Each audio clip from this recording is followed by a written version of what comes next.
the voice.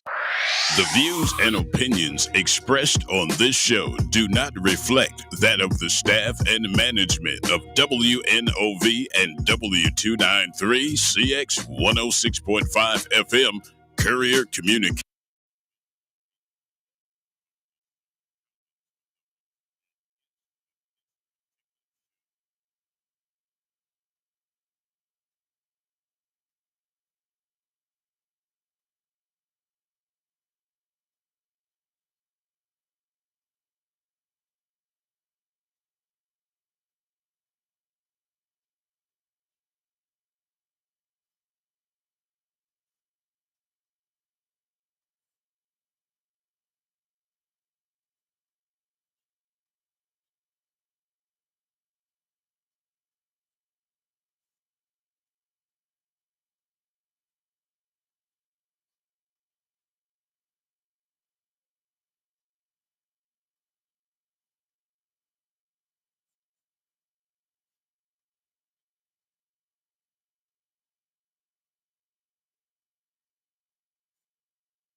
Good morning. Good morning. What's happening, family? Welcome to the show this morning. It is Michelle Bryant here at WNOV, 860 AM, 106.5 FM.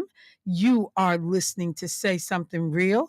Let me say good morning to my colleagues this morning. What up, J. Rod out? How you doing today, sir? Hey, good morning, good morning, good morning. How are you? I'm good. I'm good. You had a rough weekend.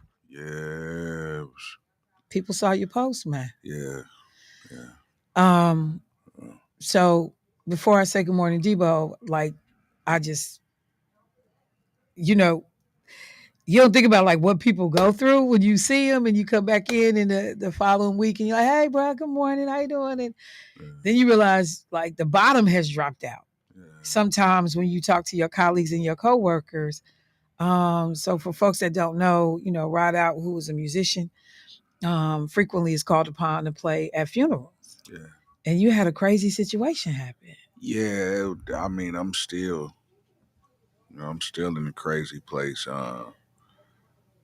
Young lady passed at her grandmother's funeral, and it just mentally, it just done something to me. And I've done a lot of funerals. I've been in this over 20 years, and to experience that, it was something I've never experienced before. And so, literally, while funeralizing one family member, Yeah, another family member has a medical emergency, yeah, and then they end up passing away. yeah, And it seems like it might have been the grandchild of the person that was being yeah, funeralized. yeah. Yeah, that's crazy.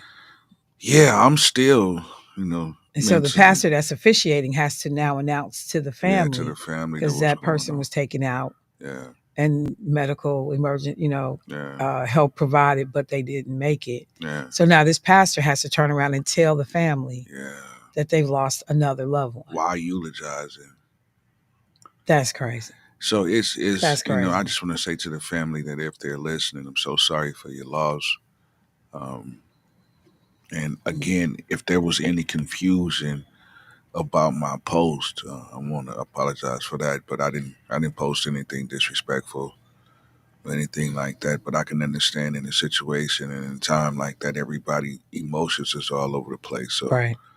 um, I just mean, because it's one of those things you don't expect. And then yeah, even how, and that's one thing too, because helping people understand like everybody that's there is impacted in this yeah, moment. The exactly, people that exactly, attended that are not family. exactly, exactly. The pastor officiating because you the one got to stand here and Yeah, now make people aware. So it's easy for stuff to go, you know, um, off the rails and yeah, people not to, they only see it from one perspective, yeah, and so I just because I like I said that and number one it's just such a rare occurrence, or at least I yeah, think it is, yeah, that it catches people off guard. So yeah, we definitely want to send our condolences to this family who, has now lost a second person. And just to say, hopefully you doing what you need to do to take care of you yeah, because it's not, and I know you know, I had just gotten like a text message. Sister Jeanette Herrera lost a family member. Um, I got to reach out to her. I just saw her text late last night. And it's just like people, and particularly when things are unexpected. yeah, People are going through a lot right now, yeah, and so it's one of those things where you're gonna have to pay attention, give people some grace, because you don't always know what to do in these situations. Um, and keep people in prayer. Let me say good morning to Debo. Hey, Debo, what's happening? Great morning to you, Michelle, Jermaine. hmm Didn't quite have the weekend you had, man, and certainly I'm grateful for it. I don't know what headspace I would be in either, having to deal with that, and it was probably hard enough, for the family, but then to have to encounter that as well, I'm certainly praying for them, if you will. But overall, my weekend was good, Michelle. Good, bro. Good. Glad to hear. I have said before, we've talked offline about musicians who perform for funeral services. And because if you can go and be detached from what's happening, cool. I'm just here to play some songs. This is not my family member. I had nothing to do with this. I'm just here to, make sure these people are comforted, play this music. But I don't know how you sit in a funeral and not be impacted by everything that's going on in that room, particularly if it was a person. And I'm going to say it can go both ways. A person that was deeply loved. yeah, So you can tell the weight of yeah, the loss yeah, in that church or that room when you enter that room. I mean, even if it ain't that hollering and screaming, crying out, hanging on to the casket kind of funeral. yeah. Um, but the loss is so profound. It's so Like you huge. can Yeah, feel it in the air. yeah, And then I've gone to some funerals because I've had to go to funerals because of just work that my work that hmm I've done both at the state capitol, and then in my other job as, social work. And like the people had nobody there. yeah, It was a funeral devoid of love and a homegoing celebration. And you just like, damn, that's it. Like yeah, this, after living your life, there's nobody here. yeah. So I couldn't be that person. I don't think I could be the musician that shows up and has to do that, And then particularly like if you, because you could like the way people pass in this city, in this country, you could do this every weekend Yeah, it was a or point every in time. week. Well, it was a point in time that I was doing like 3 or 4 funerals a week. Um, A week? yeah, I was doing like three or four No, funerals a week, no. and it, you know, like in the summertime is when it really, really, really, you know, um, gets heavy because with a lot of stuff that's going on in the summertime, a lot of those services get heavy. The ones that really affect me is like the young people and the innocent people that Right. that might have been killed or something like that. So just doing a lot of high profile funerals and just seeing certain things, I've learned to put my emotions on the shelf and deal with it, but then mentally coming home and having to sort everything out mentally to what I just seen, what I just experienced, things like that. So, it's been pretty good, but this one right here, as you can tell, days later, this is Monday and this happened Saturday. I'm still trying to sort it out and deal with it, along with all my other personal issues I got to deal with. So, um, I just want to say my it's a heart little goes out rough. to you, bro. Yeah, And and I appreciate the work. Just like I know Keith, he does funerals. Sometimes for people he does not know, but people didn't have a relationship with a church. They didn't have their own pastor. And so you have pastors that make themselves available to help eulogize or to, at least send somebody out of here if the family is religious, the person was religious, but to send people out of here in a way that's decent and proper. And again, it is so appreciated. But it's a heavy, it's a heavy Tell job. me about it. It's a, Michelle, I used to sing at funerals, and I quit. I just stopped. People asked me, I would just say no because it got to a point where I was crying, and I didn't even know these people. right. Because for me to see others hurting hurts me. Before I know anything, I'm wailing up over there. Yeah. So certainly, and some of the craziest stuff happens at funerals. I was with a preacher one time. He and I worked together, and he got a phone call from his church saying, "Hey man, you better get here. They done pulled guns out up here in the funeral." Now, Right Out was there for that funeral. Yeah. So I mean, Yeah. yeah, people do some strange things, and and I think their emotions are involved certainly in cases like that. But it's one of the most dangerous places you can be too. Yeah, I was at a service one time, man, and it was a whole shootout inside, and it's like I've seen some crazy stuff, but this past weekend, um, it just really, really, really got me rethinking a lot of things, and Hmm. just Well, it's so crazy. And as we are sitting here, I just got word that one of my dear friends, her ex-husband just passed away. oh Mm. no, So she had been trying to reach me. I had my phone by me. I was not feeling well over the weekend, wow, and so I was out of commission. Um, most of Is that what it takes to get you to slow down?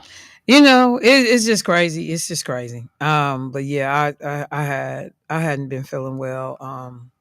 Saturday night, late Saturday night. Hmm. Um, and hang on a wow, that's second. wow, Hang on, I'm just sending her a text message. Okay. So yeah, so no, yeah, so yeah, that's sometimes unfortunately what it does take for me to go sit down somewhere is because I get sick or get under the weather. Hmm. But I think I was having a bout with my vertigo, and so yeah, you ain't had no choice. You not driving, you not moving, Hmm. you dizzy. yeah. I was about to It's ask, yeah, is that when vertigos. Yeah, it's like when you your balance is off, your equilibrium is messed up, and I'll take medication for it. And it doesn't happen often, but when it does happen, like yeah. so what causes that? So the doctor, I remember them when I had to be hospitalized. They had talked about like crystals in your ear. Crystals. Yep, something like I had crystals in my ear that had shaken loose, and it was messing with my equilibrium. And so I take a medication um, for it, and but like your vision looks like a kaleidoscope. For anybody that's ever looked through a kaleidoscope, all of that goes on, the stars, and then you feel like you gotta like throw up. Mm. You can't stand up. You got to sit down because you feel like you're about to fall. So yeah, it's real crazy. Mm. And like I've only had 2 really bad attacks ever. One I got hospitalized for. And then the other one now that I have the medication. And I can tell when they're about to happen. But for some reason on Saturday, it snuck up on me. I didn't see it coming on Saturday. Wow. So yeah, so I hadn't been messing with my phone. I hadn't been doing anything. So and I mean, right, way to start the show, right? Yeah. But sometimes you just have to. I think that when you look at what people deal with in your personal life, and then you talk about everything that's going on around us, it's a lot of people like Kwaku, our good doctor here at the station. Like, bro, about to get some work. it's about to be people calling on help and services in a way we probably haven't, seen before. And what do I mean by that? If you're paying attention at all, even if you're not trying to pay attention, but you have friends that pay attention, people are texting and sending images and emails and copying you on stories and forwarding you on newspaper articles about all of the just the tranche of things that have been happening in the last week. And so you're sitting here like reeling from, well, wait, how does this impact me? How does this impact people I know and care about? There are people that are even thinking about some of this stuff globally. When Donald Trump makes a decision that we are going to deport people and we are going to send them back to what we believe are countries of origin in some cases, because that's not even always the case. We just saw yesterday play out a back and forth between the United States and Colombia. Donald Trump's team sends 2 military planes carrying uh, deported immigrants, and they in the airspace trying to land and drop these immigrants, deported immigrants off, or I'm sorry, migrants, I should say, either one, off in Colombia. Now, Colombia is like, wait a minute, what? No, them planes can't land here. No. So Trump says if you don't let them land and take, receipt of these people, we're going to impose a 25% tariff on all y'all goods. And the president of Colombia, Petro, he like for a second is like, I'm standing my ground on this. Then he was like, and we'll come up with our own retaliation for what you're trying to do. Trump then says we can go to 50%. Realizing how quickly this can get out of control and out of pocket, the president of Colombia falls back. Trump and his team have said, we had a deal with this president to drop these people off. I haven't heard what the president from Colombia has to say about whether or not such a deal existed. But what he did say is that he would only take back citizens with dignity, such as civilian planes, because they bringing in these military planes, and had turned back two U.S. military aircraft with repatriated Colombians. And so he was saying how you do this stuff is also in good order. Trump says the flights had a large number of illegal criminals. But what's an illegal criminal? Like, what are we talking about? Are we talking about people who have actually been arrested for crimes, and now we have them and we're letting, we're returning them to your country? Like, what does this mean? Because if you look next door to our neighbors in Chicago, the Trump administration and ICE went in and flipped Chicago on its head over the weekend, to the point that people have been getting arrested everywhere. And folks are scared to leave their homes. And even some people that should not be getting caught up in these sweeps are being, questioned, stopped, and mistakenly being swept up. More than 950 people, according to what ISIS put out, got jacked up in federal raids in Chicago and other cities. 950. 956 arrests were made nationwide. So there was a woman on the news talking about her father who has been in this country for 30 years, goes to work, does everything he's supposed to. He got picked up and has been deported. And she was just like, this man is not a criminal other than the original sin of entering this country 30 years ago as an undocumented, but has been going through the process to become a citizen all along. They were in the suburbs in Chicago.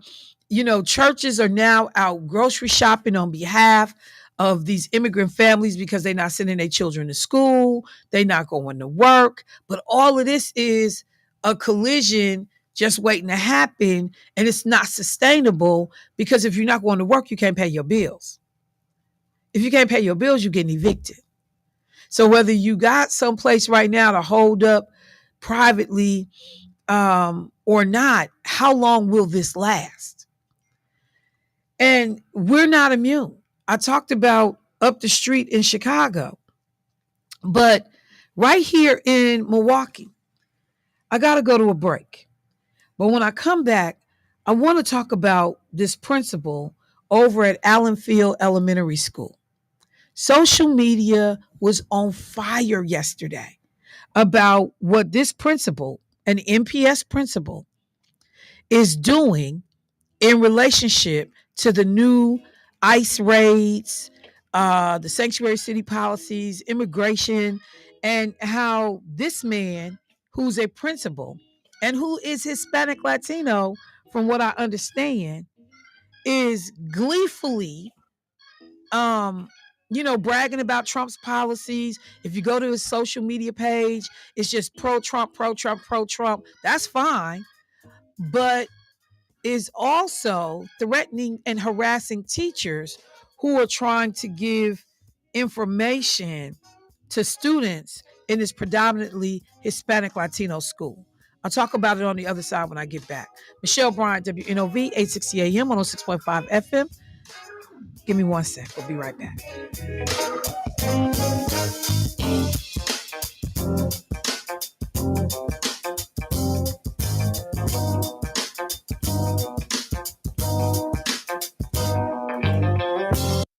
The passing of a loved one is emotional enough without adding the stress of funeral arrangements. By pre-planning, you receive the desires of your heart while taking away the burden from your family. It also saves you money, providing the dignity and respect your memory deserves. And there are times when life ends unexpectedly. Please know that the New Pitts Mortuary is here to lend a helping, caring hand anytime, day or night. We are the New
All right, family, welcome back to the show. So, taking a little bit of time this morning to kind of, and I just want to make you guys aware I got a special guest coming in at 8 o'clock. You are definitely going to want to hear this conversation that I'm going to be having with John Diedrich, a reporter from the Milwaukee Journal Sentinel.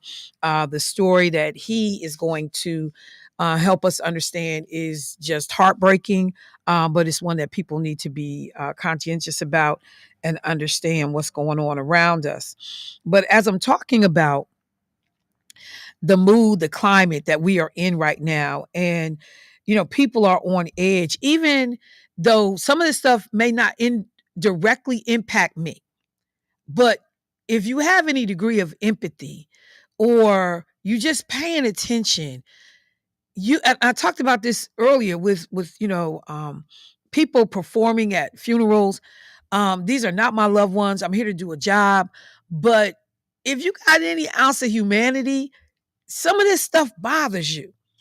So as we were looking at what was going on over in Chicago with these raids, the Trump administration has decided that Chicago is a heavy target. They are coming for them.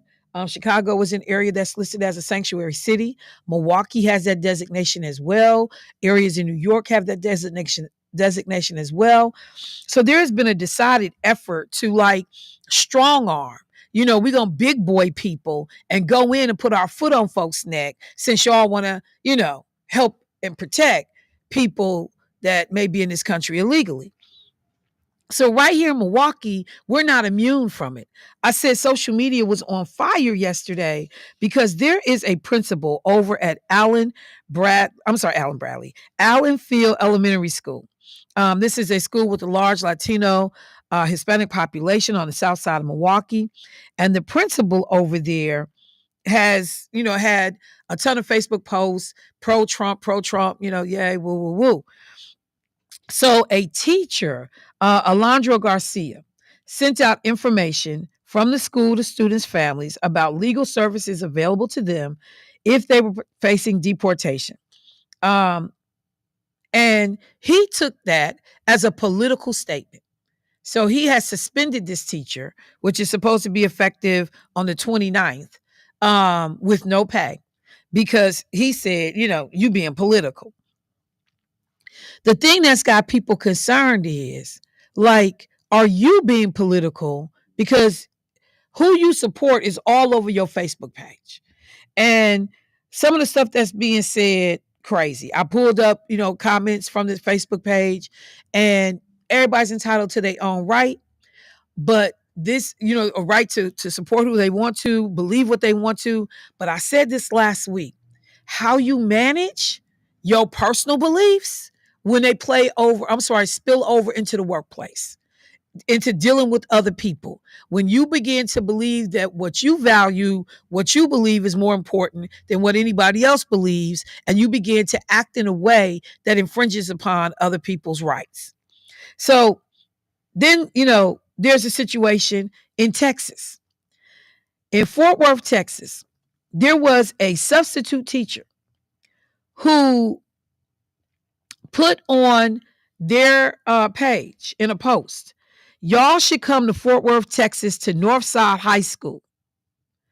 This is what this guy posted to, and for ICE to see. More than 6 in 10 students at this school are Latino. Nearly 40% of the district's more than 70,000 students are enrolled in bilingual or English as a second language. So I said they got a 70,000 student enrollment in the district. That's about the size of MPS, a little bit smaller than MPS. 40% of those kids, English is a second language. So you're talking about roughly maybe 30,000 of those children are Hispanic Latino. You as a teacher go online and post for ICE to specifically come and target this school. Is that your job? Or is that your personal politics playing out in the workplace? Is that your job? That, sick them, get them, come get them. But you at this school earning money, trying to feed your family off these very same children. The district is dang near 40% Latino Hispanic. So I'm just saying, people are going to have to pay attention. Some of us will have family members that are Hispanic Latino, Afro-Cuban. I think about my girl Solana Ramos Patterson. A lot of people know Solana here in the city. Solana is biracial. She's part Black and part Hispanic Latino. And she got the hair, she got the complexion, and Solana could be anywhere and get caught up in this foolishness. Like it begins to make you think about all the different ways that this willy-nilly approach to dealing with our immigration problem is framed to hurt people, could possibly end up in things going very, very wrong. So people were talking about, like, do I need to start carrying around my passport? Because your driver's license may not be enough. Do I need freedom papers to be able to walk about the country and just be able to do my business? Could I have a neighbor who decides, oh, I think that Michelle is actually from Nigeria and she's here legally, or I just want to create a problem for Michelle. So I'm going to call the police and say, hey, or call ICE and say, hey, you need to come over to this address and check this woman out because they illegals. That's all it takes. That's all it takes for someone to show up at our door. But wait, if you live in the state of good old Mississippi, hang on. If you live in the good old state of Mississippi, they have just introduced a bill. House Bill 1484, an act to create the Mississippi Illegal Alien Certified. Y'all ready? Y'all ready? House Bill 1484, just introduced in the Mississippi legislature. An act to create the Mississippi Illegal Alien Certified Bounty Hunter Program, to authorize bail bond agents and surety agents to enter the program, to create the crime of illegal trespass by an illegal alien, to bring forward blah, blah, blah. But did y'all hear what I said? That in Mississippi, this bill would pay bounty hunters to catch immigrants without legal status. A Mississippi district attorney, and this is coming from a DA. Caller, I see you. I'll be right there. A Mississippi district attorney proposed new legislation on Wednesday of last week to pay bounty hunters a reward for helping to deport immigrants in the country. The bill, authored by State Representative Justin King, would create this bounty hunter program, and they're suggesting offering a $1,000 reward to registered bounty hunters for each successful deportation they help facilitate, which would be funded by the General Assembly and administered by the state treasurer.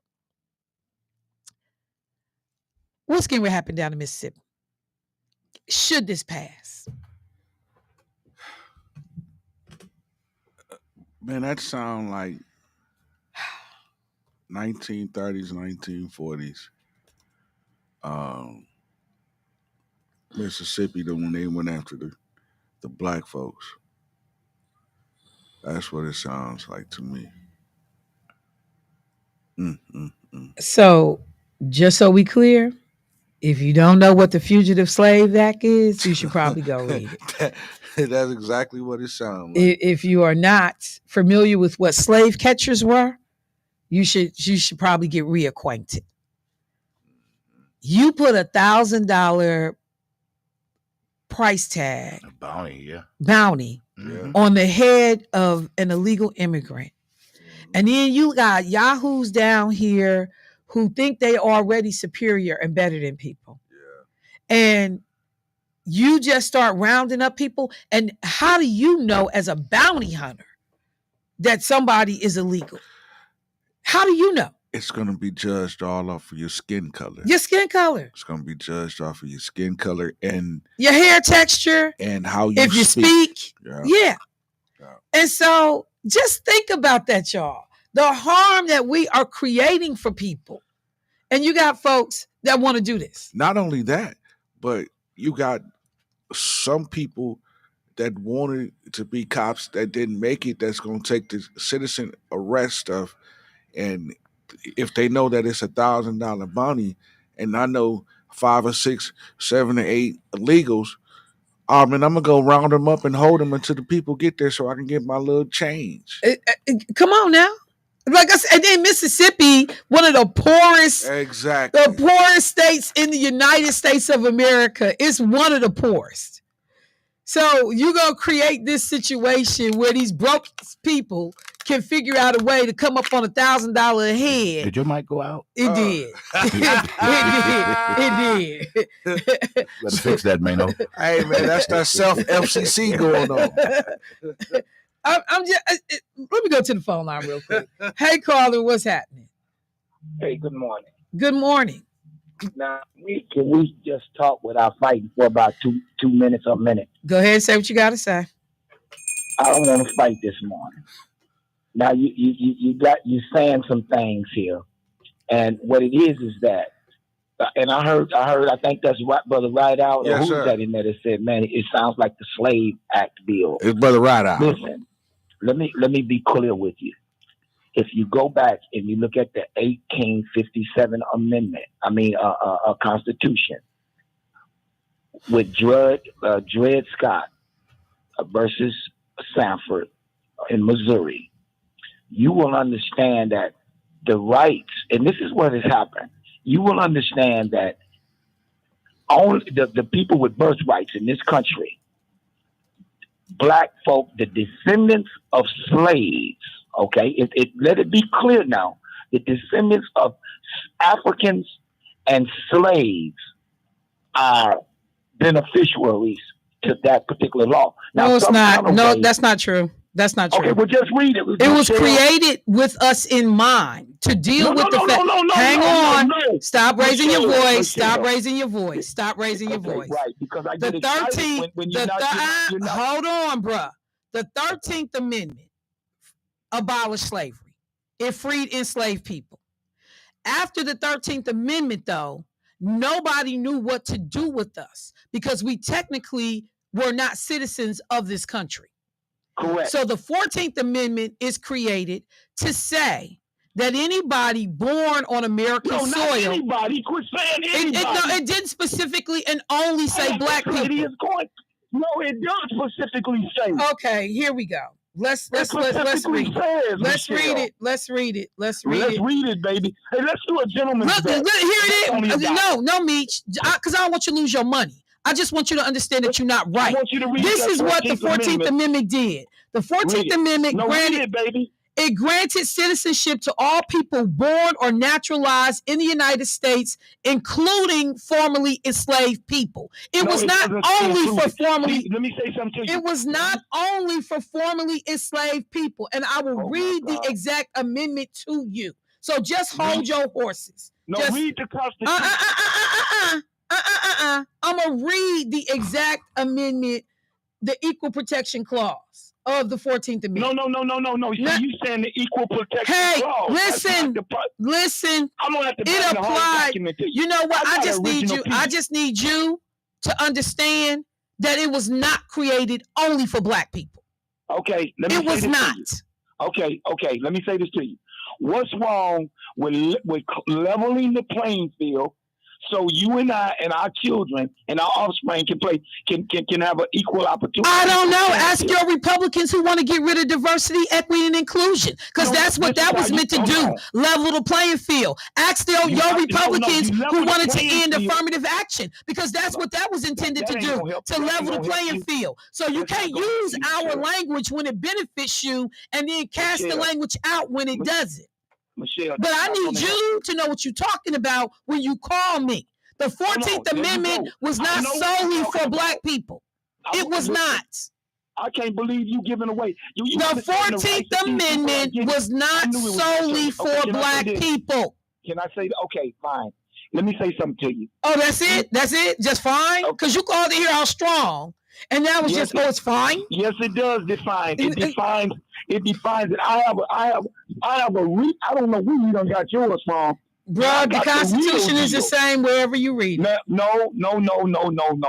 It's not. It's been worded. They done worded that thing almost like the Bible. They got it saying all kind of different stuff everywhere you look. You got to get the. While we were the inspiration for the 14th Amendment, it did not apply solely to us. That's why, and you know what? In fact, I tell you what. The only hang on. What I'm hearing here. No. That these people have came in and hijacked was paid for it with black blood, Michelle. What happened? Was paid for. What happened? You're trying to get me to believe. You want me to believe that it's okay for a group of people, and I'm not just saying Mexicans. I'm talking about all of them. Okay. That's coming into this country. The Russians, the Australians, I mean, all of these people, the Kenyans. But they're not deporting the Russians. They ain't deporting the all the white folks that's here legally and overstayed visas. No. They're not being deported. Out that northern border, they going to. Listen, we're going to have one of the greatest auctions in the world. Now, what you got to do is get your dollars in order because these people going back and whatever the spoils of what they did, bringing in these drugs. And they ain't brought in no drugs. Meech, I'm not going to do this with you. I'm just not because the way that you are trying to, you start your conversation. Do you know that this country is built on immigrants? It's built on people who came through here illegally. Go by it's built on it, Meech. You won't be done got nothing. Meech, I'm sorry, bro. I can't do nothing for you. Can I ask? And I just want to be clear. There was only one group of people that was excluded from the 14th Amendment. Do you know who they were? Native Americans. Giving away what my grandmama and great grandmama and her grandmama and them don't work for. You know what? Don't act like we the only people that contributed and poured into this country being built. We're not. This is a nation of immigrants. Bye. I just, because first of all, you call here all strong, talking about what the 14th Amendment did. Read it, baby, read it. I know how to read. Can I ask you a question, Shell? Yes. This is just me. Do you think that the government has something to do with these drugs even getting in the country? Come on now. We know that the United States has been its own big, own supplier of drugs to the American people. COINTELPRO. We know that drugs was used. That America government poured drugs into black communities to finance wars abroad. The documentation is out there. We already know that. But, I like the way Mexico's president fired back. When we talk about all these violent criminals coming from Mexico, and Mexico's new president, the female, she said, slow your roll, USA, because we don't have gun manufacturers in our country. If we go and look at the majority of guns that's used to kill people in Mexico and help these cartels stay in power, they come from the U.S. So get your own house in order before you start calling somebody else a criminal. Because of the guns y'all sell and illegally are getting smuggled into our country, we got all of these people getting killed and forced into human trafficking and gang violence who otherwise wouldn't do it, but they don't have the military firepower that these cartels have. Where are these guns coming from? Because we don't have a gun manufacturer in Mexico. They coming from across the border from y'all country. Y'all ain't stopping guns from leaving y'all country to come into ours. But just to appreciate, and then, he brought up Dred Scott. Understand this. The 1857 decision of Dred Scott gets overturned by the 14th Amendment. Okay? But there was only one group of people that was excluded. It was open. Birthright citizenship was open to everybody. except Native Americans. And what the government tried to rationalize is you are your own sovereign nation. So y'all got your own government, y'all got your own systems. So no, y'all don't automatically get birthright citizenship in this country, which is still BS because other people were coming here from other countries. What was the difference between whether that country was 1,000 miles away or 100 miles away? What difference does it make? Or, tens of thousands of miles away. What difference does it make? But that's the part that just hurts my soul, is that you got people out here making arguments in platforms where people won't challenge you, won't push back, won't question. You just get to say it, blurt it out, and walk away like it's all good and it's factual just because you said it. So I'm going to say again, for anybody else that goes and spreads this nonsense, they had to go and create the Indian Citizenship Act in 1924. How come they didn't have to go and create the Chinese Citizenship Act? They didn't have to go create the Mexican Citizenship Act. They didn't have to go create give me some other races or some other ethnicities. They didn't have to go create no other act. The only act that they had to create to make sure that they could be included in citizenship was the Indian Citizenship Act. That's also how you know, bruh, that everybody was included in the 14th Amendment. It wasn't just for Black people. They've never done anything in this country just for Black people. When buses got integrated, when EEOC was created, when affirmative action was created, none of it was done just for Black people because it would have never passed. Other groups were able to be included. That's why people say, most of the affirmative action, like success went to white people, white women. So I'm just saying, you can't call in here and say anything.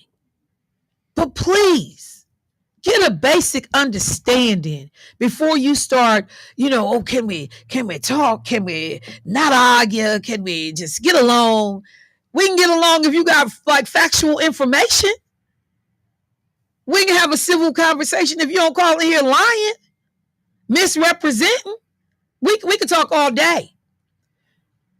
But what we can't do, what we won't do is we're going to start from a place that's misinformation, incorrect. The 14th Amendment was only for Black people. No, hell, it wasn't. It would have never passed if it was only for Black people. We would still be. I'm sorry, what? So no hell it wasn't. I'm just saying. We would still be in slavery if it was just for Black people. The United States of America has never done anything just for Black people. Never. Never. Never. Never. Oh, wait, I spelled it wrong. Nevaah. Never. Never. No hell. I'm just like, I just can't believe where they find you bruhs from. And I'm using that term very generously. Where they find you bruhs to call in, and you want to rile everybody up because our ancestors died. And boy, stop it. How you think California got to be California? How do you think that America sustained itself during the wars when they had to reach out to the Mexican government to bring Mexicans to this country, Mexican men to backfill because a lot of the men in America were fighting wars abroad? A legal immigration, program. When we needed them, we call on you. Then when we sick of you or we come back, now we want to kick you out the country. No, you don't just get to do anything. You don't get to just say anything. I just can't. I cannot. Somebody said, Meech better recognize you are gifted and talented. Know you can read with comprehension. Not gifted and talented. You know they ain't nobody but Keith Ferris being funny. Right. You know that's an inside call.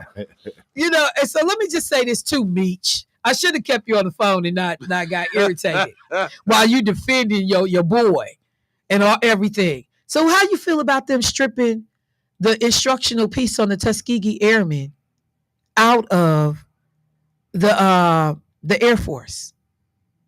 Because that got caught up in DEI. The U.S. Air Force will no longer teach its recruits about the Tuskegee Airmen, the more than 15,000 Black pilots, mechanics, and cooks in the segregated Army of World War II. An official with the military branch confirmed to Reuters on Saturday. Course instruction about the pilots, as well as a video of the women Air Force service pilots, the WASP, a paramilitary aviation organization of female pilots employed to fly during World War II, was also pulled from basic training curriculum. Yeah, white women who voted for Trump. They don't want y'all history told either. Wow. A group flew more than 15,000 sorties and destroyed more than 100 German aircraft. The Tuskegee Airmen, this active fighter unit from 1940 to 1952, we was in the game for 12 years. Were the first soldiers who flew during World War II. They didn't say the last soldiers. They didn't say the cleanup soldiers. They didn't say, the we can't find nobody good enough to fly. They were the first soldiers who flew during World War II. The move came during President Donald Trump's first week, in which he gets rid of all diversity, equity, inclusion initiatives and programs. So you tell me, Meech, and all the other Black Republicans who so proudly wear that on your chest, you got a problem with the Tuskegee Airmen's information being included in the course instruction for pilots? Because you know, historically, Black folks was never smart enough to fly a plane, right? You know, historically, Black folks are mentally inferior. You know, historically, racism has run rampant in the military. You know, historically, they never wanted Black folks in those positions. And there are many of the offspring of racists and newly formed racists who bring that same BS mentality to the military. Bring that same junk to the military. That somehow, because of no other reason than the color of my skin, I'm inferior. So what the U.S. Air Force was attempting to do was to make sure people understand, don't come here with your BS. Because these people been flying since we've been flying. And when you look at their success record, they have one of the most successful escort programs in the United States Air Force. The Tuskegee Airmen was them dudes. The coldest to do it. Under the worst possible circumstances. You don't get to just come in and focus on flying and your assignment. You got to worry about being called a nigga, being spat upon by folks in the same uniform as you, being given inferior access, inferior education in some cases, and overcome all of that to go on and be a boss. We got all that going on in the background, Meech, and all you Black Republicans who sitting here cheering that DEI is done. And here's the thing, where else they gonna learn about the Tuskegee Airmen? Because down in Florida, we rewriting history. We changing the curriculum. We're pulling out what we don't like. In the state of Wisconsin, you can't get a damn resolution for Black History Month unless white boys sign off on it. And say, oh, we agree, we don't agree. No, how dare you honor Stacey Abrams, even though she has Wisconsin connections and has not done anything but try to serve this country. Oh, how dare you honor Kamala Harris? How dare you honor blah, blah, blah. But we, white people in the Wisconsin state legislature, we can honor Rush Limbaugh, pill-popping, prescription thieving criminal.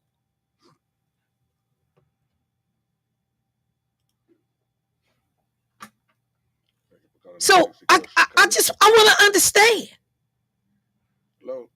For the black yahoos who was, Trump, yay. Tell me what's wrong with people learning about the Tuskegee Airmen in the U.S. Air Force. It's a part of their history. It is American history. It is also black history, but it is American history.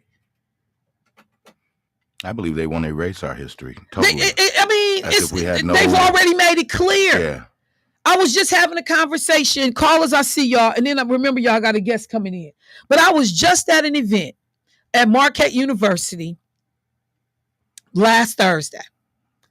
And it was about civics and museums in this state. And one of the things I was talking to one of the social studies teachers about is that because they was talking about, how there is no mandated necessarily civics in this, like you have to teach stuff, but there's no uniformity to what you have to teach. And so every district is able to teach what they want to in relationship to civics. And I told the social service, the social studies teacher, I said, no. In Wisconsin, you have to teach the Holocaust. You have to teach it in middle school and you have to teach it in high school.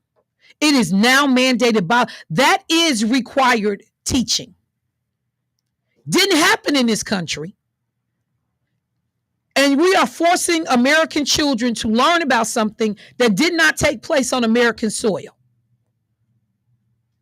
But Black history is not mandated education in Wisconsin.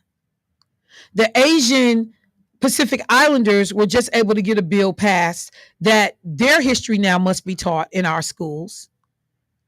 The Native Americans' history must be taught in our schools. And what they've done is they've put like a little addendum at the end on the Jewish Holocaust bill that says, and other genocides. But many Jewish people don't classify slavery as a, quote, genocide.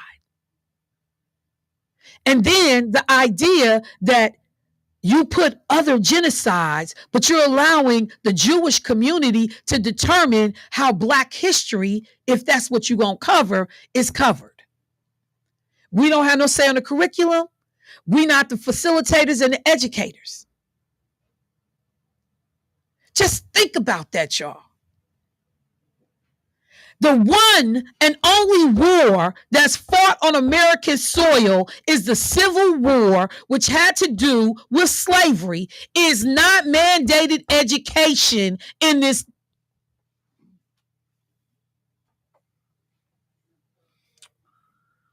My. The Holocaust is mandated twice in K-12 education for all Wisconsin students. The Civil War and slavery is not. Black history is not.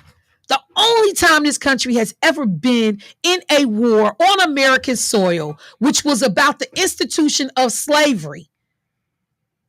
And you got folks down in Florida acting like it didn't happen, and folks in Texas calling it an unpaid internship. Let me go to the phone line. Hey, caller, what's happening? Hello? Yes. Hey, I had to call you back. Why? Because you said that I didn't appreciate the Tuskegee Airmen. Let me say this with you. To you. I am a descendant of someone that was in World War II, the Operation Firefly. Okay, I got a box. He was a jumper. What's your point? What's your point? My point is this right here: is that if you look up up to 1930, the very people that have came in and have took over this country. Not doing it with you. That don't have nothing to do with the Tuskegee Airmen. Nothing. No. Hold on. I want to share this with you. That up until 1930, They were all Caucasian, 35, 40, up to the 40. They were Caucasian on their birth certificates in this country.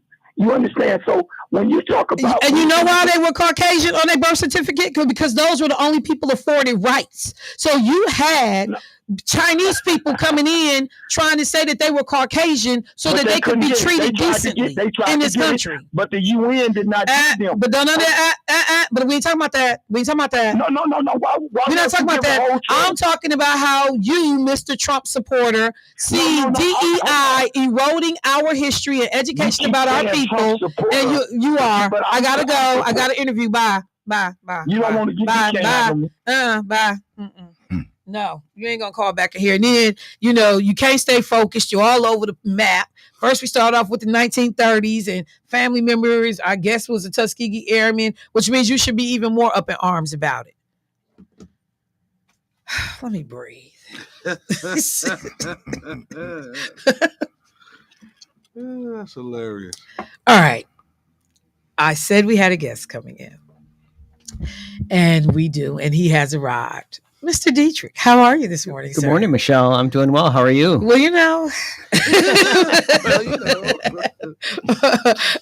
it can be a little rough every now and then, but no, actually, I'm good. I'm glad to see you.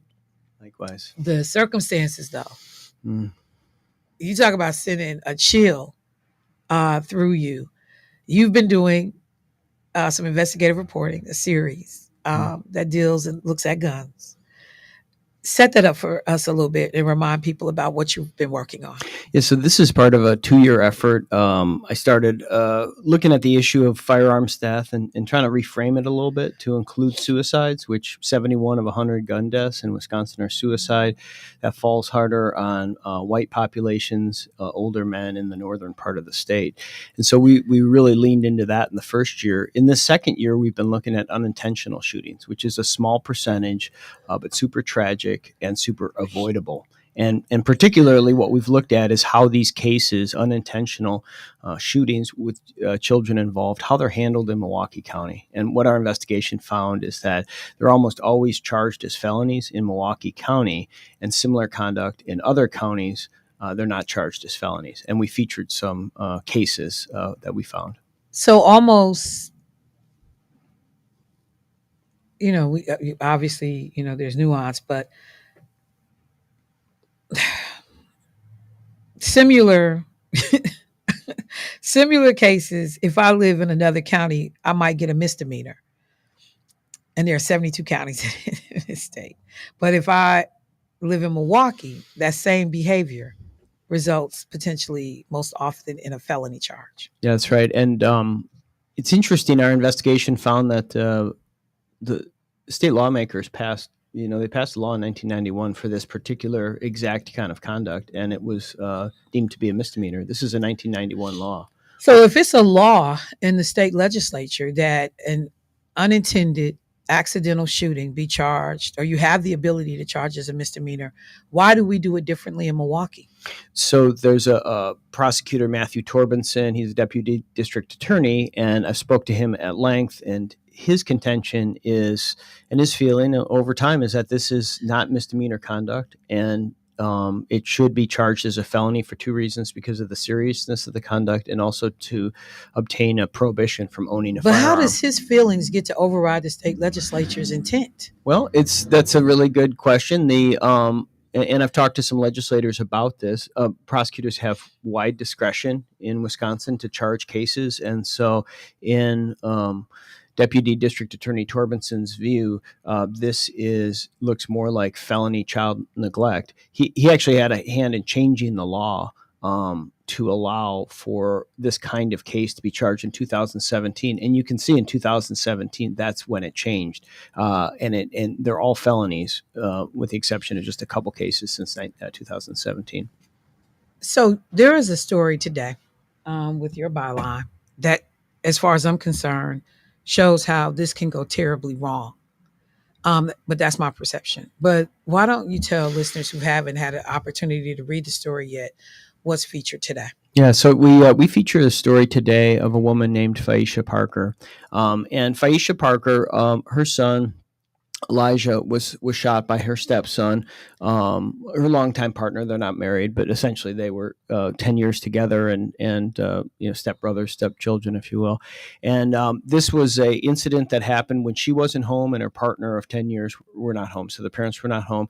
The children were 13 and 10, and what they were doing. It later said that they were. Playing a game of hostages, but really this was more like a preparation for if you got robbed on the streets of Milwaukee. So this was one of the boys would point the gun. Slow down for a second, child. So slow down. So a 10-year-old, and the way I read the story, so the 13-year-old is at home babysitting a younger sibling. Mm-hmm. The 10-year-old gets dropped off. They have different moms. That's right. 10-year-old gets dropped off over by the house. And as the boys are just hanging out and talking, they start talking about how to protect themselves, or what do you do in the event of you are moving around on the streets of Milwaukee and somebody tries to rob you, assault you, take you. What do you do? So that's how this starts. That's right. Yeah. And again, the parents, the father and of the boys and the mother of one of the boys, they're not at home. That's right. Yep. Okay. Yep. Yeah, right. They're not home, and the gun is not laying out, as we find sometimes in these cases. And I should note there's some cases that, people who are selling narcotics and leaving guns on tables. Those are definitely real cases in the caseload that we looked at. And then sort of on the other side of the spectrum, if you will, there's cases like these. And so what happened in this case is that the 10-year-old didn't realize that there was a round in the chamber. Wait.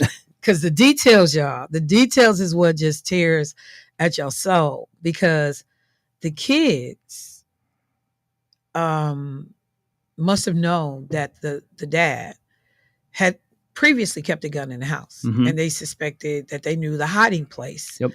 Because the parents, to keep the kids from eating up all the snacks in the house, junk food in the house, would hide the junk food in a ceiling tile. Yep. And so one of the kids, or both, whoever, they said the gun was kept in this ceiling tile. Mom, who had talked to her guy, I don't want this gun in the house. Mm-hmm. It needs to be taken out of the house. He promised her that he would. So the children go up in this ceiling tile, find the gun, and then. Yep. And then so they're playing this quote game. And what it is that the 10-year-old is pointing the gun at the 13-year-old, and the 13-year-old sees how quickly he can push it away. Okay. It's that sort of thing. And so he didn't realize there was a round in the chamber.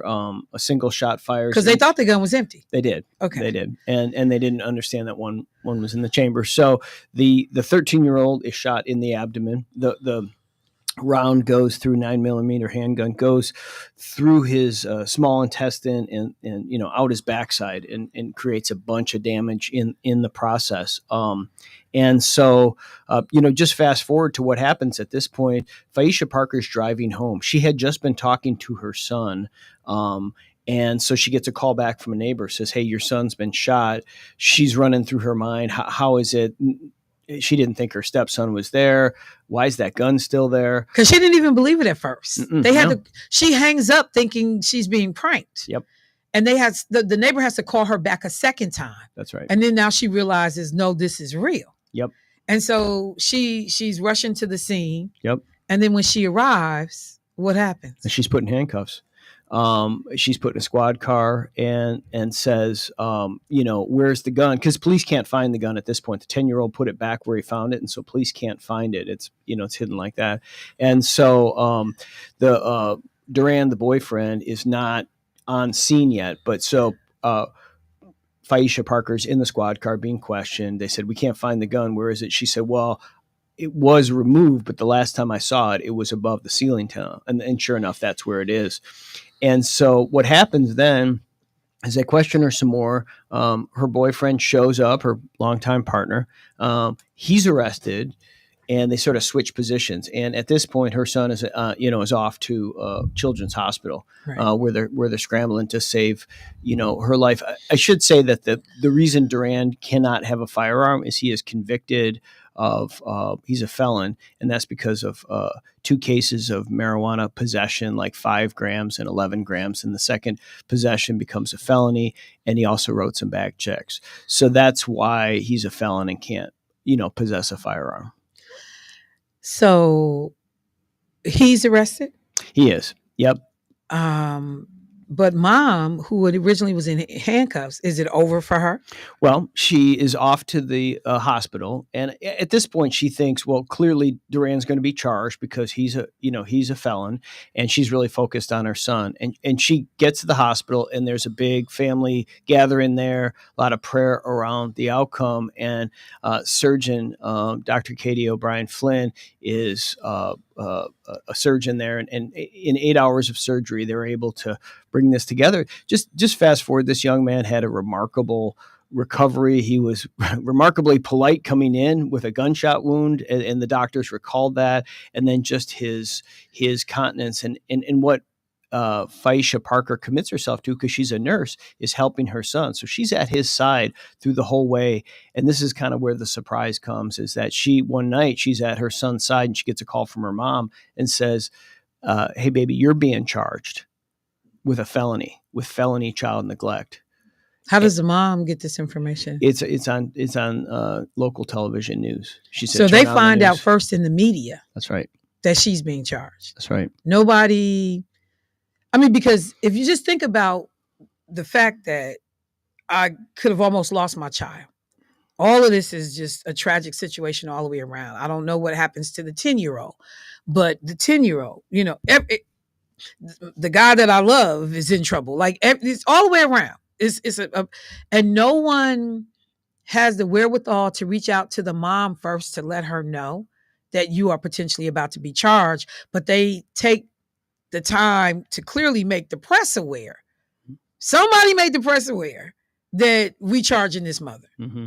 So and this is not you, this is me. When I first read that part or understand this part, it's like, so you headline grabbing so-and-so, because I'm already going through a lot right now with my child and 8 hours of surgery, hoping that this child is going to be okay, make a full recovery.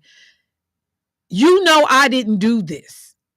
And yes, you make a decision to charge me, but you don't even tell me. I got to hear it in the streets. Okay.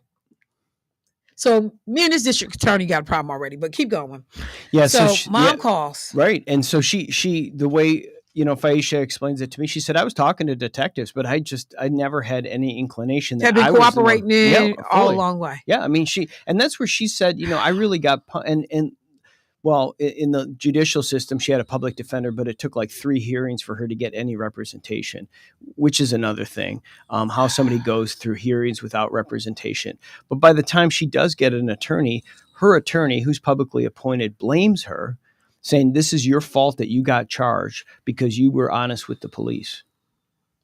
Because you were honest. So she should have told the police, but I guess I'm trying to figure out honest about what? I didn't know it was in the house. I requested that it be gone. That's what she said. I have the police reports. That is what she said. But she said, it's gone. Last time I knew it was there, that, that's where it was. And she did say that, there had been some stubbornness on the part of her partner who didn't want to get rid of it. He'd paid and, all that kind of stuff. But she thought it was gone. And, her attorney's like, well, haven't you seen the first 48? She's like, no, I don't watch that. Yeah. I don't watch that crap. Yeah. I don't watch it. It's so funny. I don't even watch it. So she finds out she's charged. Now what? I mean, what kind of so her whole path does this set this woman on? There's a whole bunch of circumstances and consequences that fall out behind that. First one is that she's suspended because she's a nurse at this point, and so she's suspended from her job without pay. Second, her landlord says, you got to go because the neighbors are unnerved by this. And she said, well, I didn't, this isn't it wasn't my gun. And he said, I will evict you. And she doesn't want an eviction on her record, so she has to go. She becomes homeless. She's starting to surf, couch surf for families. People fall, away from her. Child Protective Services, of course, are coming. There's no contact orders initially put on her and her children, between her and her children. So she has to work through that process. So she has a whole bunch of consequences. And she's also working right at that point to become an RN. And she knows and we know this from some other cases that we've written about, a conviction with neglect, whether it actually is a felony or misdemeanor, is going to stop you from working in healthcare or education. So the stakes are really high as she goes forward, in this process as to what to do. So she's unemployed, she's homeless. Side note, her car gets destroyed in a police chase. A police squad car totaled her car when they were unrelated. So she lost her car in this whole process. I mean, it was just her whole year. This is March of 2023. The first time I talked to her. Did the police department ever have to pay for her car being damaged? No, it didn't come up because they said it wasn't our fault. Okay, keep going. So what happens in this case is that she ends up deciding to take a deal because she can't risk going to trial, and she's not feeling super confident about her attorney since he blamed her for getting charged to begin with. And so she is offered something that most defendants don't get, which is a deferred prosecution agreement, a DPA, right, which essentially means in the end, if you satisfy all the circumstances of the case, so those conditions are taking a parenting class, the community service, taking a firearm safety class, which is ironic because she hates firearms. And she said, I hate guns. I've got God. I don't need a gun. And so she hates guns, but she has to go take this class. And then the last thing she was required to do by the court is write a letter of apology to her son.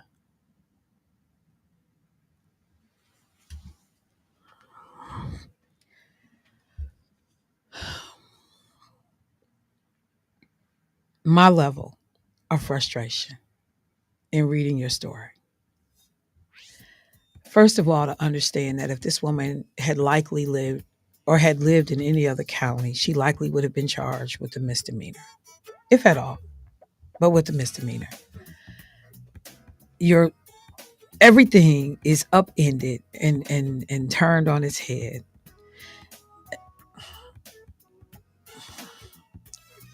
I'll tell you what, I'm going to take a break.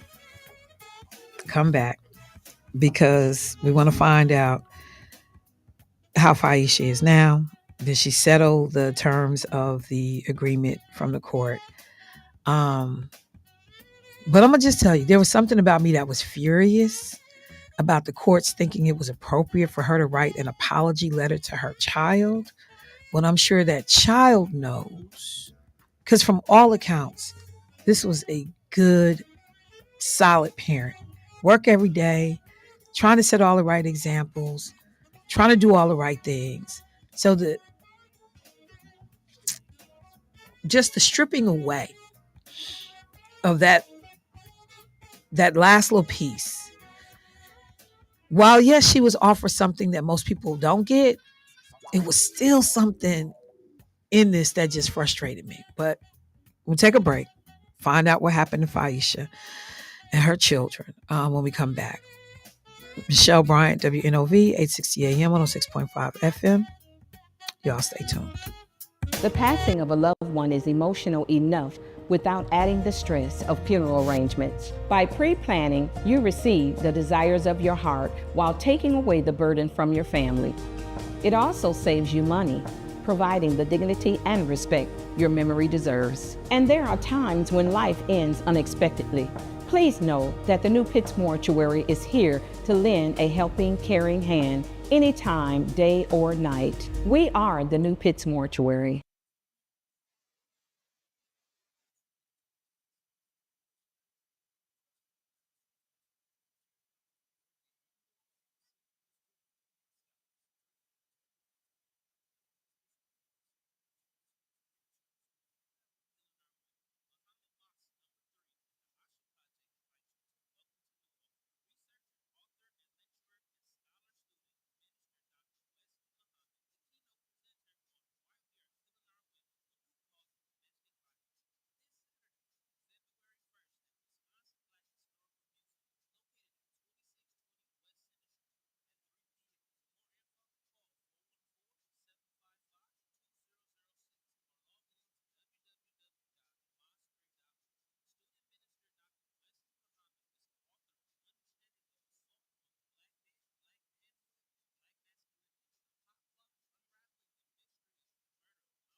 to Say Something Real with your host, Michelle Bryant on WNOV.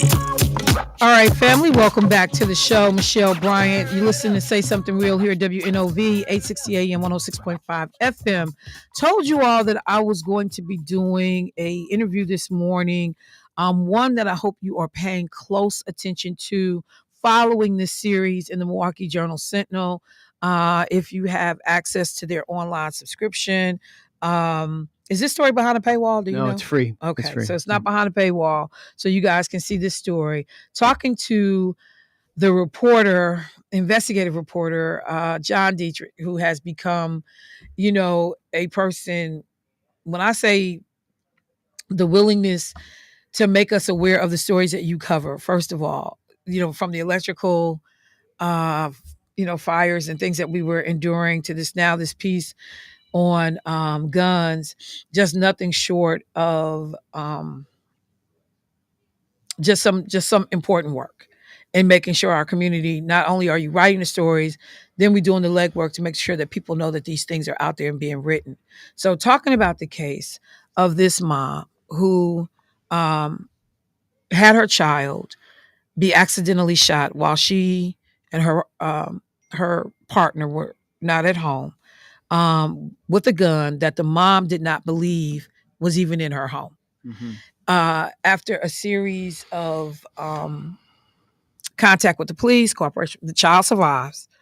Contact with the police. At some point, a decision is made to charge this mom.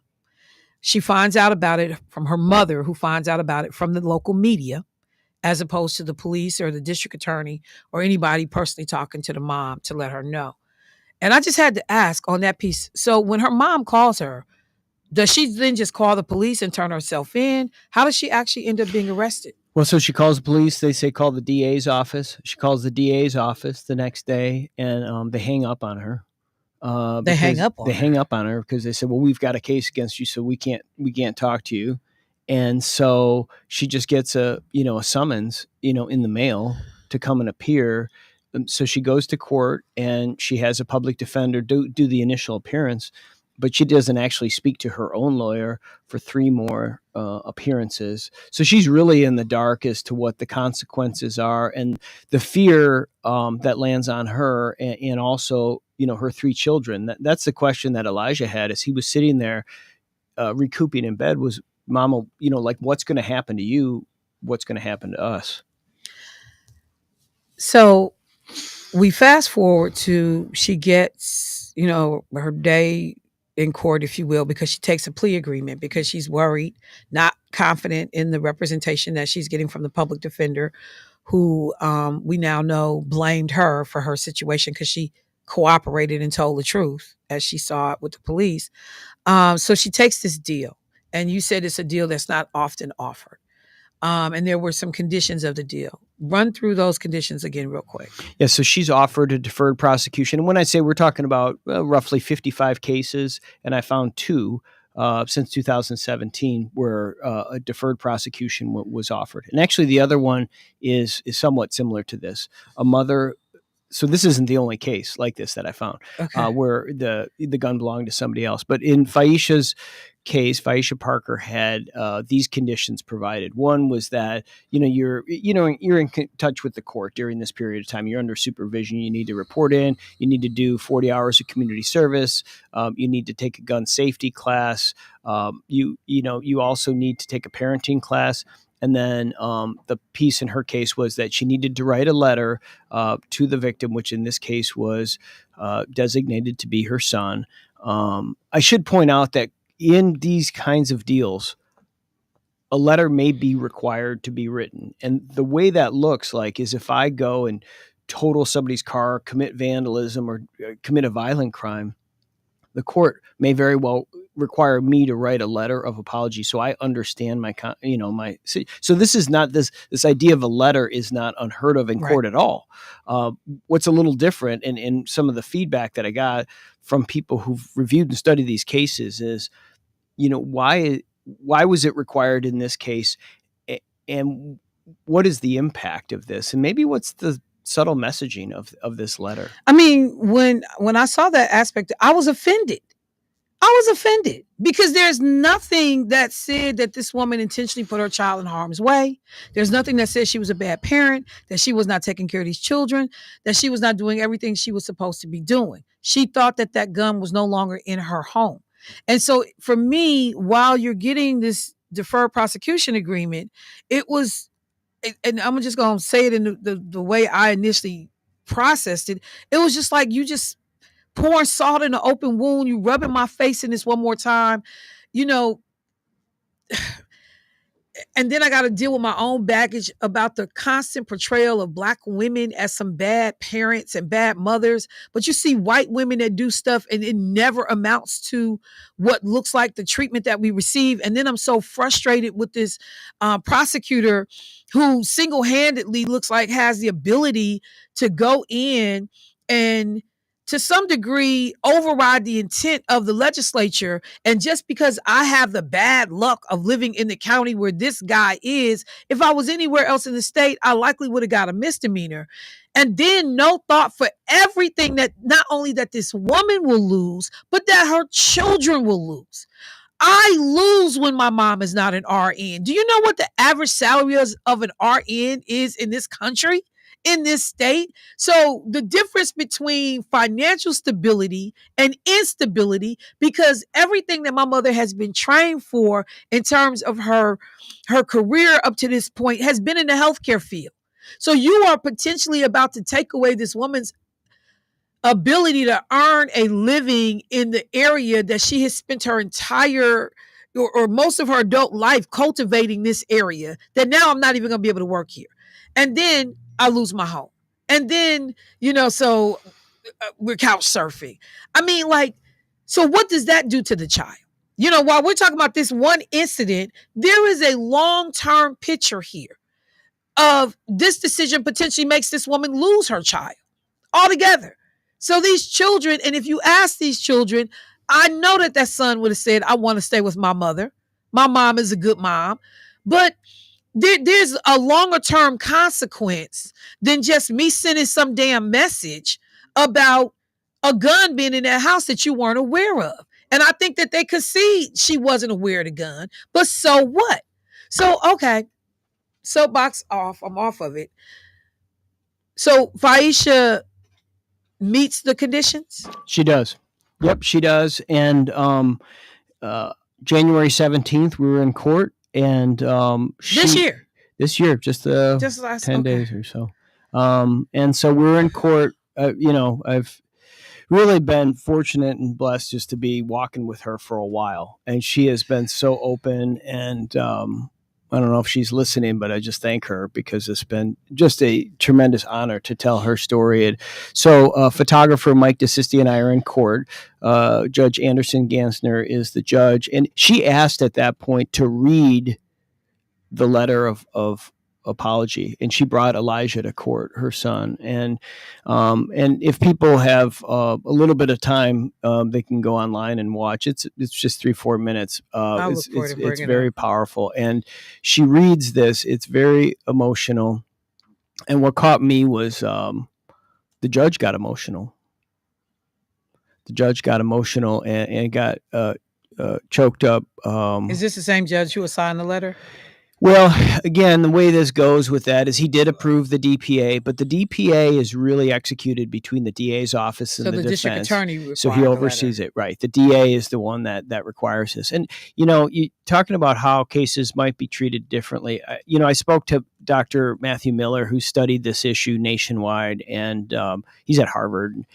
He just really questioned the decision to do this and said, why is a Black woman being required to do this when there are white women that this happens to, and they might not even be charged, but if they are, where is this, and he called this, a shaming that goes back generationally, and it continues in his view, involving Black women.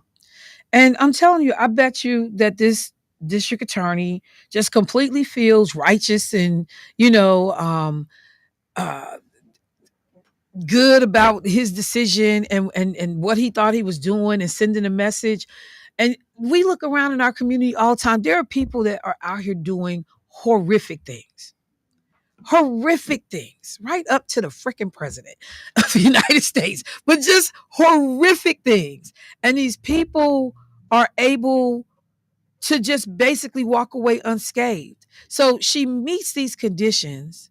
So now everything is wiped clean. Well, in a way, so the way it works so the case has been dismissed with prejudice. That means that it cannot be refiled. And but the case lingers online under It's there. It's out there. It's there, yeah, and it will If I be for 2 CCAP years. her- Yep, it'll be there for 2 years. Why wouldn't that go away That immediately? by state law, when cases are dismissed with prejudice, it takes 2 years for them to be removed from This is a CCAP. button. This is literally going in and hitting a button. Mhm. I mean, it should be that simple. So I got to try to find a job. I got to try to find an apartment, whatever it is that I have to do. But anytime anybody runs my name, now I got to sit and explain to these people. That's right.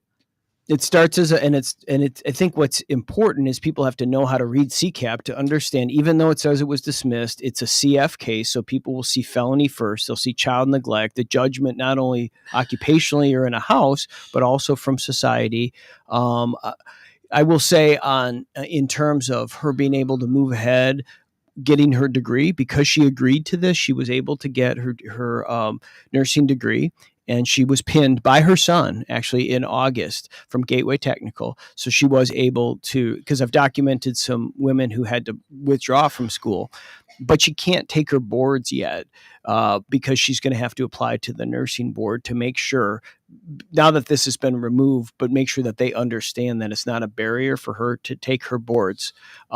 She is working again now, and she's not in the job that she wants to be. But the surgeon, Dr. Flynn O'Brien, who saved her son's life, well, she had no idea that she was charged. First of all, she was outraged by this. So was Representative Deb Andraka, who's worked in this area. I spoke to both of them and quoted them. But I'll say, as far as job, and this is what Faisha says, is she said really she felt like 2023 was her hard year and that God's going to use this in some way. But she feels like this and last year are her years of blessing. And that may even land with her working for the surgeon, who saved her son's life, because there's some discussion right now about trying to create a unit of lived experience practitioners at Children's Hospital. And Faisha is being considered for that position.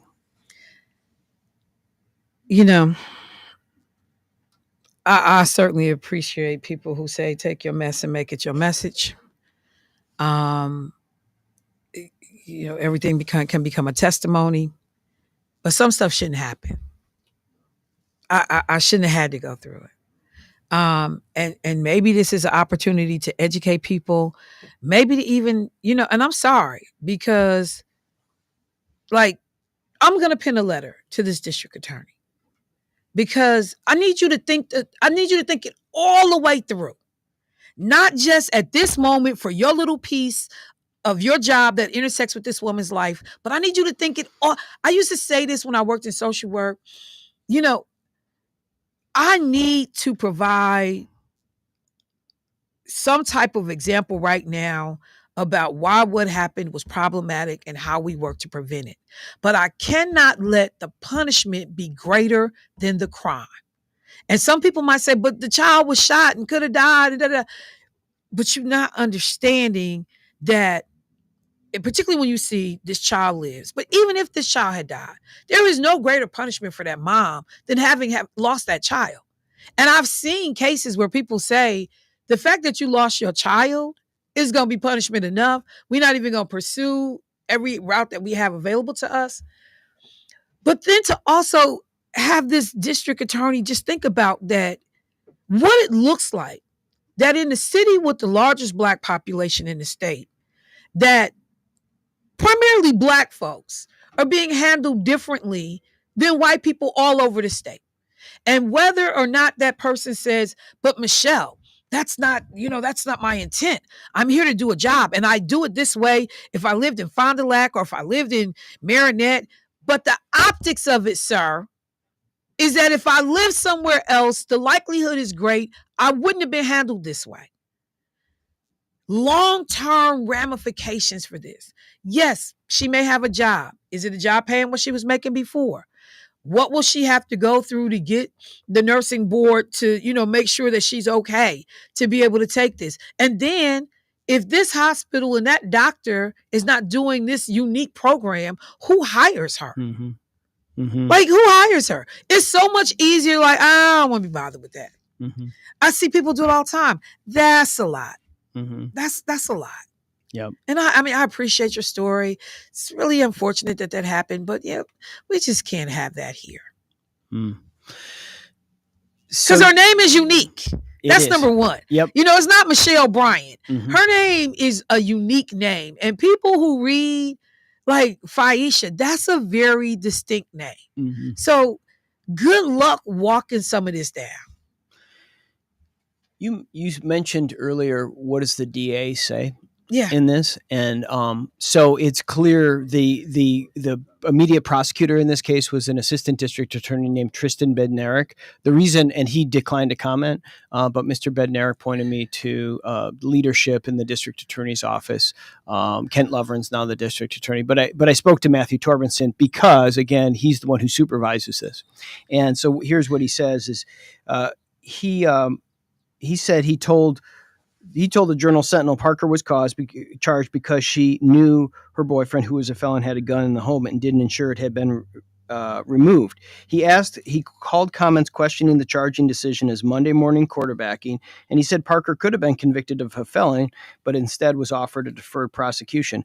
Quote, I become very concerned when members of the public start making comments that we shouldn't demand accountability for people who play a role in the impact of the harm that results to their own child. Again, and that whole piece about discretion, we still see charging look very differently across racial demographics, across socioeconomic demographics. I wonder if this had been a white, wealthy woman from, a financially solid home, if that would have factored in differently in the treatment. He can say whatever he wants to say, but you got to still understand the optics of this. And, you think I'm not being held accountable when I, as a parent, have to live every day with the fact that my child almost died, my child was shot, went through an 8-hour surgery and whatever. You don't think that in any way looks like suffering for me? That I don't understand the significance of what happened to this child? But and then you put my other child in harm's way. That's the other part of this. There's another child that young boy was babysitting who's now, Child Protective Services, everybody's in his family's, business trying to make sure that this mother who has never demonstrated that she was an unfit parent, like just none of that. He can say whatever he wants to try to justify this. It's not selling over here. Let me go to the phone line. We got some folks on the line. And then real quick, John, because people are asking, what happened to the father? Yep. He was convicted. He pled to felony neglect and he was sentenced to 10 months at the House of Correction. So something where he was able to work and get out, but he did get 10 months in jail. Okay. Let me go to the phone line. Hey, caller, what's happening? How y'all doing today? Good. How are you? Well, I hate the way the story went, but I'm stuck on one thing. Where's the original father? And then her choice of A. He is the original dad. Wait, let me finish. But hang on before you make your comment. I just need you to understand. He is the biological father. Okay. He is the biological father of both boys. Yes, ma'am. I got you. Okay. Oh, but now, like I'm saying, it's still down to the choice of a woman. Choose right. And if you're not I gotta let you go. I'm not gonna do it with No, I can't do it with y'all. You're not gonna blame her, man. You're not gonna blame her. Plus, okay, one, you can't victim shame because I'm sure she didn't know that when she met this young man that this was going to happen. So for you to say choices and things like that. And she said, remove the gun from my house. She and already he told her that he requested did. It. So she thought it was gone. Yeah, like so. Come on, man. And if we're gonna lead, how do we not lead with him? Yeah, don't do that. How do we not lead with him for violating her trust and keeping the gun in the house? How do we lead with her? Hold tight. Y'all gotta stop, man. I mean, okay, let's go to the next caller. All right, you go. Hey, caller, what's happening? Hey, Michelle. It's I feel sorry for her, and the problem is that's what I call a GoFundMe family. If the GoFundMe family, that's what I would support, and it's all about racism. And I need the man's name real clearly, who that is, in case he ever try to run for judge. And I believe Ken Loving, who took over for District Attorney Chisholm, it's going to be the same way. He's been in the office for 20 years, 24 years, whatever. Went Chisholm. They all think the same. He was trained under him and came in as a young man. You can make up any excuses for any of this. That's ridiculous. Okay, she thought the gun was gone. She told him to move it. But the other thing, if the person insists on keeping a gun in my house, I don't care who the daddy is. He wouldn't be speaking to me anymore. He has supervised visitation with the children. Then on top of that, he didn't make a commitment to even getting married to her. And whose name was the gun in? Whose name was it? It wasn't registered. He was a felon. I figured that. Okay, so he could have probably registered the kid's name, but I'm still sorry for the It wasn't registered. It wasn't registered. Okay, and the attorney she had, a public defender, who knows all those people downtown and drink like everybody else and enjoy each other's company after 5. What's his name? Because he may run for office, so we can be aware of him. That's really GoFundMe pages for people like that to be helped out, not for everybody else. We need to help this woman out if she needs any kind of help. That's pathetic. It's called racism when you're dealing with people. That's why we can't all go to school to be skilled trade. We need some of these young people to go to school to be lawyers and attorneys and judges so they can represent people who look like us. Okay, this is just crazy. All right. I don't care how this story is explained. This story is just ridiculous. It's all about racism. And we better train some of our kids us to go to school to be attorneys and lawyers like everybody else so we can make sure that we be in office doing the same thing. And them Slender Man girls, they didn't put them parents in no parenting classes. And the daddy didn't take no parenting classes. They had these kids, did it? He did 10 months. 10 months ain't nothing for a punk like him. That's what she gets because she should have left him a long time ago. She didn't believe in any of this stuff. And she should have made sure the gun was out of the house. But I'm saying it was his fault and he should have went to jail for longer than that, okay? Didn't register the gun. He a third to begin with. He always will be a third. And didn't make a commitment to the woman. Okay, hold on. Hey. Okay. Thank you, Kathy. See, let me do this with y'all. Because number one, you calling this man a thug. Okay? The man has never committed a violent crime. So usually thugs, for me, there's an element of violence. He had check fraud and weed. He never committed a violent crime. He was at home with this woman helping to raise and take care of these children financially. So we got to stop talking about things in our community in a way that gives people license to treat us exactly how they treat us. What part about did you miss that he was a parent and there? Yes, he had a felony, but this man had never inflicted physical harm on anyone. So he was not a thug. Right. He was not a thug. We're not going to characterize him that way.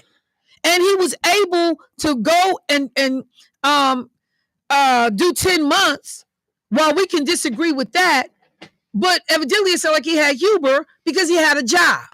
And he was able to do 10 months because he still got to provide. You still got to live and your kids still got to eat.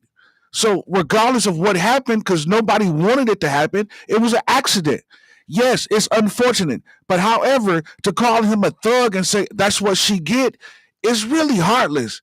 And this other thing, man, we got to think about in this, what were those children doing? Why did they pull that gun down?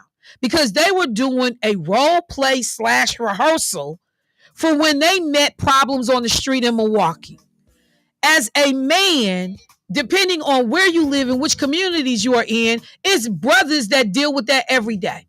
And so while law enforcement says you shouldn't have a gun, we know that it's people going to have a gun because you don't move in these streets where I move. You don't be around the people. You don't live in these ratchet neighborhoods that I live in.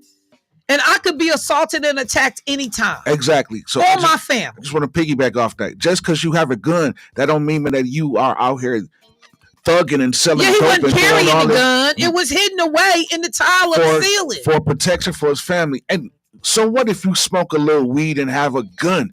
that don't mean that you are a drug dealer and a thug. That's so stupid to me. We gotta go to a break, but we gotta wrap. I didn't even realize we had hit the time.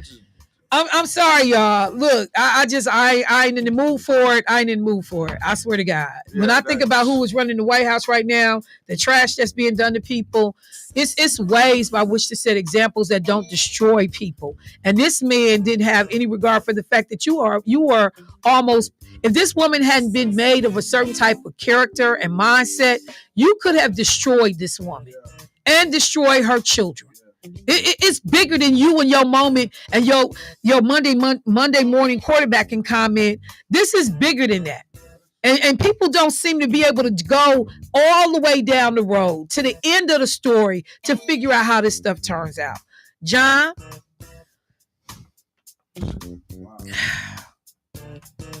we got to talk, because I also saw the article about the program that's being done at the hospitals with the physicians and guns. So we're going to schedule another one. But as you see, you set the place on fire every time you walk in the door. And he's such a meek and just, easy, mild-mannered guy. But yet, it go to blazes when you walk in the door. Yeah, because I'm over here on fire. I'm on fire over here. But he doesn't look like the fire starter, does he? He doesn't look like it at all. Thank you so much for the work, for flagging the story for me and for our community, and the follow-up, and for being there for this mother. So she had somebody who even gave a voice to what she was going through. Thank you so much. It means a lot. And as I always say, you're first up. So whenever I publish something, I'm letting you know. And I just appreciate the interest in the community and the callers and everything. No, Michelle, he has to come back on. Michelle, you should have him back on. I mean, so, all right, family, I got to wrap the show today. Yeah, y'all didn't see this one coming, did y'all? Ride out. Appreciate you, bro. Debo, appreciate you. Yes, John, heartfelt thank yous. My pleasure. Thank you. All right, family. I'll talk to y'all tomorrow. Peace.